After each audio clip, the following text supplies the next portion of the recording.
What's going on, YouTube? It's your boy, Intergalactic Brew, here to give you my UFC 141 predictions.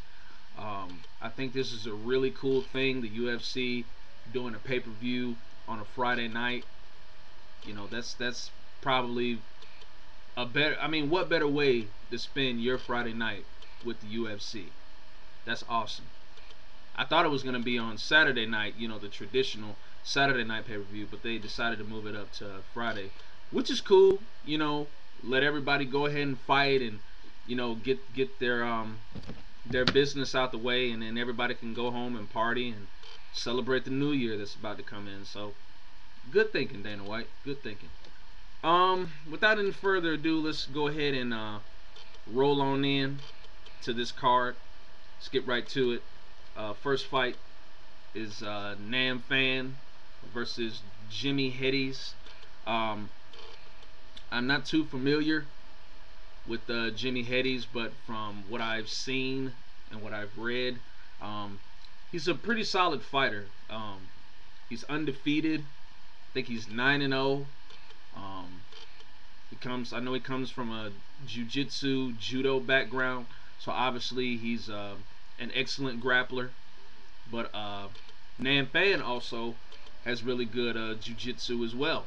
But he's an even better striker than he is a grappler. Although he could win, he could, submit guys too. But I just, just from what I've seen, I just think his striking is, just a little bit better than his grappling. But anyway, basically, what Jimmy Hedges needs to do is he needs to get this fight to the ground, and when he gets the fight to the ground, he needs to try and transition into side control, because Nam Fan is very good off of his back. We've seen that in a few fights of him nearly pulling off submissions. So if Hedges does take the fight to the ground, he does not want to stay in the guard of Nam Fan. He needs to either get into half guard, or, like I said, just transition into side control altogether. If he can do that, then he could possibly pull off, I guess, a minor upset, you would call it. But Nam Fan, at the same time, he's so quick, and he has really good hand speed, really good kicks. The last fight, I think it's the rematch with Leonard Garcia, we really saw Nam Fan display his striking ability. I mean, that high kick to the head, which I don't understand why it didn't at least wobble Leonard Garcia, and then those vicious, violent body shots that he likes to throw. How will Hedges be able to handle all that? Can he get Nam Fan to the ground is the question. Personally, honestly, I don't think so. I can see Nam Fan, stuffing his takedowns, and just using his head movement and footwork, to outmaneuver Hedges, and just landing pretty much at will with the kicks and the punches. And eventually I could see Nam Fan catching him with the left hook and dropping him, and the fight being over. And I could see it being over early, maybe first, second round. So I'm gonna go with Nam Fan TKO. Alright, next fight, which is a very interesting fight, and actually a tough fight to call, if you can believe that. Vladimir Matyushenko, the janitor, versus Alexander Gustafsson. Now, here's the thing. Matyushenko, for some reason, has looked good in his past couple of fights. Granted, the competition was not tough. No disrespect to both of those guys, but let's be real though. Jason Brills and whoever that other guy was he beat. Um, those guys are not going to be in the top 10 or top 5 ever. Dare say anytime soon. But yeah, just the way Matt Yushchenko was able to win in quick fashion, that kind of got me thinking like, Matt Yushchenko might be a little solid after all. He might have something left after all. But I think the challenge that Gustafsson is going to present Matt Yushchenko, it won't be similar to what John Jones brought to the table, but just in terms of youth, athleticism, speed, and powerful striking, along with the solid mat ability, or a solid ability on the mat, I should say. I think that's going to present some real challenges for Matt Yushchenko. But then again, at the same time, Matt Yushchenko is a big guy, and we've never really seen, Gustafsson taken down and controlled like that. So, I mean, well, actually, you know what? We have. I just thought about it.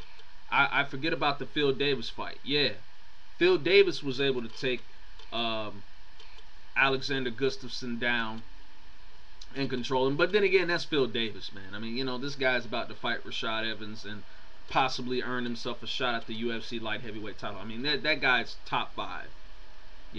But this is Vladimir Matt Yushchenko we're talking about. Again, no disrespect, but I mean, it's the truth. I mean, Gustafsson is too young, and I don't even think that Matt Yushchenko, if he does decide to take him down, I don't know if he can set it up right. I think he just might just try to, just gradually shoot, and Gustafsson reads it 100 miles away and stuffs it. I don't think he's gonna really drive in to Gustafsson and really like pick him up and put him down on the mat. I don't think we're gonna see any of that for Matt Yushchenko. Honestly, I think Matt Yushchenko is just gonna try to stand up with Gustafsson and try to knock him out. And I think that's gonna be a big mistake. If he does decide to take the fight to the ground and out wrestle Gustafsson, it'll surprise me. I mean, he could possibly do it, but honestly, do I think he'll do it? No.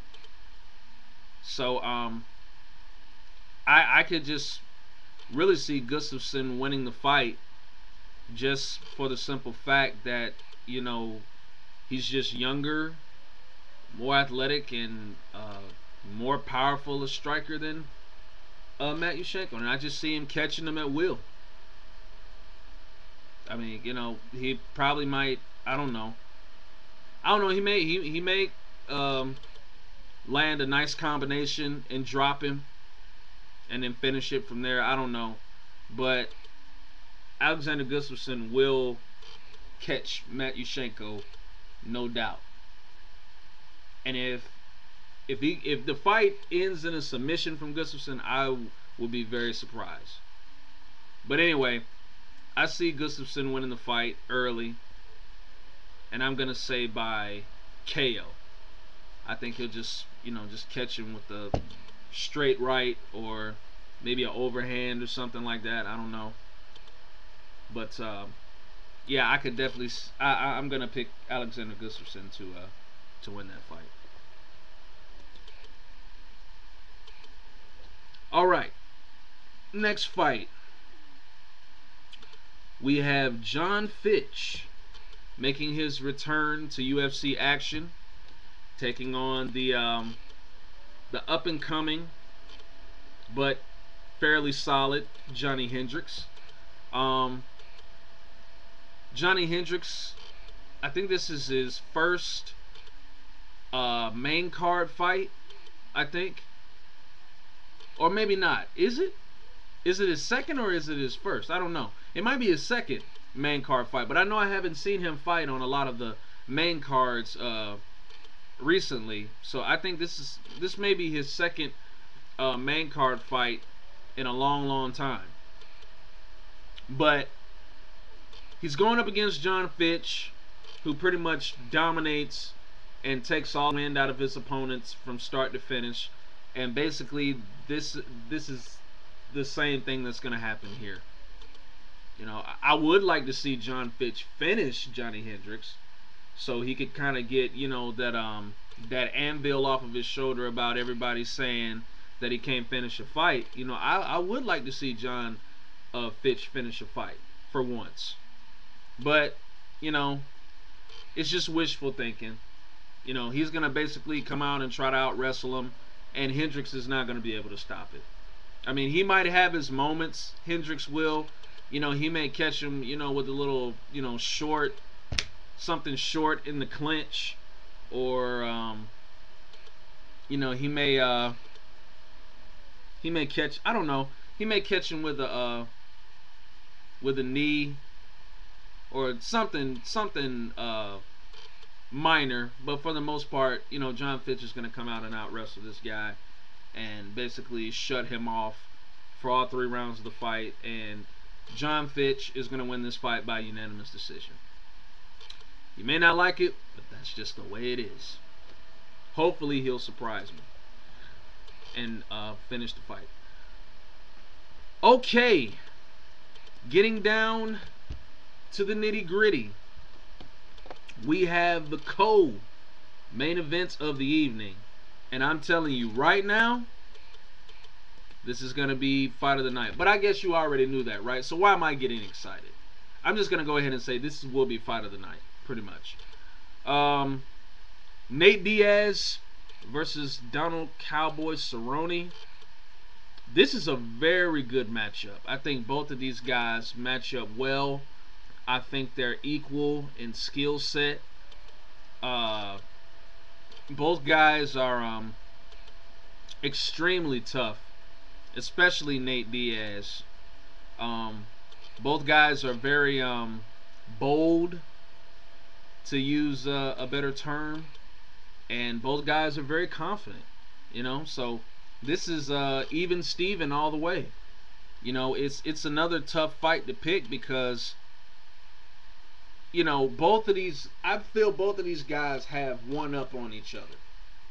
I think that Donald Cerrone is a better striker than Nate Diaz, and I think Nate Diaz is a better grappler than Donald Cerrone. You know, and Nate Diaz has a good chin. So does Donald Cerrone. You see what I mean? I mean, both of these guys are just so evenly matched. You know, I really can't even begin to break down this fight, but I'm gonna try my best. But here's the thing. I think if Donald Cerrone gets off to a quick start standing up, like if he immediately starts throwing leg kicks with punches, I think he can frustrate Diaz early. But whatever he does, he cannot let the distance open up. He needs to constantly close in on Diaz, back him up against that fence, because Donald Cerrone is the bigger, stronger man in the fight, and he needs to close the distance, back Nate Diaz up against the cage, get him in the clinch, use that size, try to rough him up, you know, with dirty boxing and knees, and maybe try to take Diaz down. I mean, he has been taken down before. I mean, we've seen what Rory Markham did. You know, Diaz can be taken down. It's just the simple fact of, you know, what are you going to do when you take him down? And basically, I would say Cerrone needs to stay out of the guard, because we know Nate Diaz's triangles are deadly. So basically, he needs to get the fight to the ground. Well, he doesn't need to get the fight to the ground, because he could win the fight standing up. But if he takes the fight to the ground, he would need to get into side control and look for, you know, Kimura's or Americanas or something. You know, because I don't think Nate Diaz is gonna be giving up his back. So I think it's gonna be a chess match, as the old cliche goes, on the ground. But if Donald Cerrone allows the distance to open up, Nate Diaz will take over. He probably might even win the fight. Because if Nate Diaz starts, building that momentum with those punches, Donald Cerrone is going to be in trouble. Seriously. And he could possibly get knocked out. If Nate Diaz just continues to pummel him, with those, what do they call them, volume punches? If he continues to, clobber him with those, then yeah, Donald Cerrone's, his lights are going to be turned out. But, I don't know, man. I don't know. This fight, let me tell y'all right now, this fight will not end early. It's going to end late. It's all going to come down to the third round, and it's all going to come down to who has done the more damage in the fight. I don't think nobody's going to get knocked out. I don't think nobody's going to get submitted. I think this is going to go all 3 rounds. This is probably going to be similar to the Nick Diaz BJ Penn fight. But you know what? Just based off of how Nate Diaz has looked recently, I mean, he's kind of been, inconsistent. Based off of that, that's what I gotta go by. And Donald Cerrone has looked consistent, and he has looked better in his past 3 or 4 fights, and he's won them all pretty much. So I gotta go with Donald Cerrone here, man. I gotta go with the Cowboy. I think he's gonna win. I think he's gonna win a close split decision. Like I said, it's gonna come down to all. It's gonna all come down to who did the most damage in all 3 rounds. And I think Donald Cerrone may just do enough just to win the fight.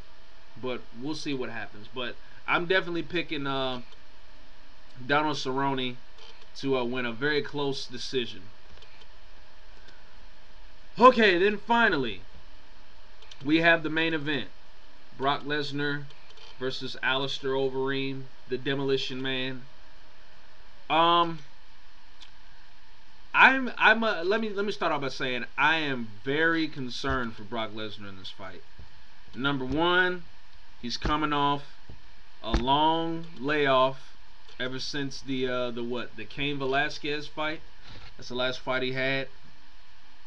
But even though Alistair hasn't been fighting in MMA for a long time, he was competing in kickboxing, and he did win the K1 World Championship. So the one concern I have for Brock is that, if he does get hit, how will he be able to withstand that? And I know that's the question on everybody's mind. But then again, while we're so focused on Brock, the question I have for Overeem is, can he stop Brock's takedown? Can he stop it?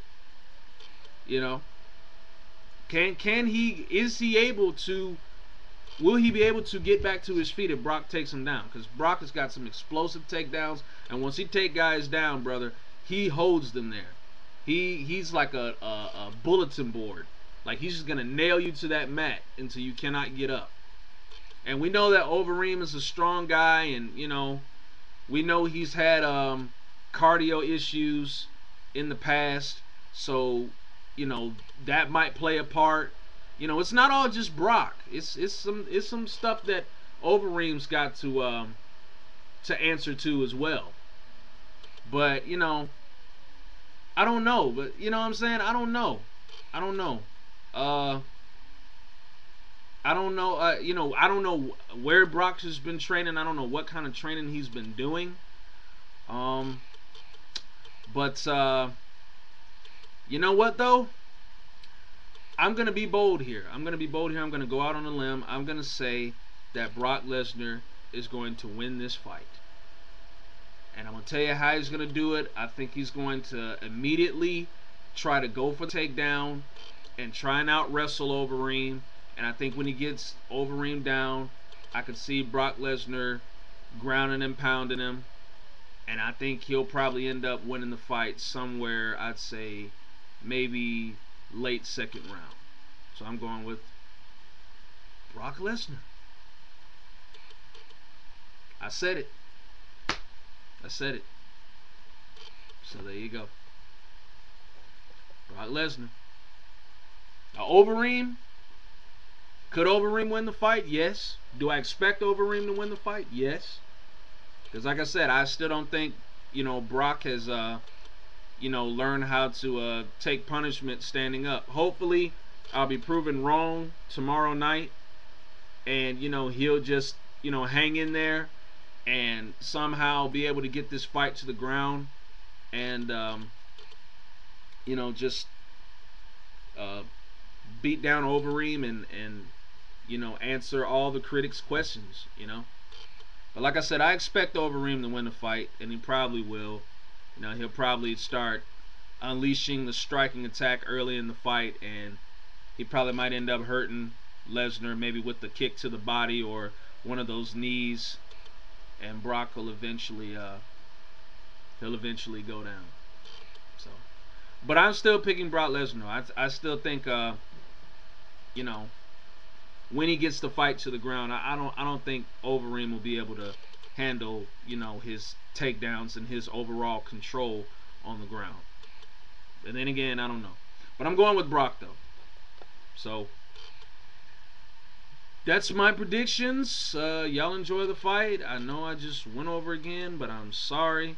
Like I said, I was gonna try really, really hard, but it just happens sometimes. But please don't let that prevent you from commenting. Still comment. We all go over videos sometime. I mean, when you're really into what you like, you don't pay attention to the time.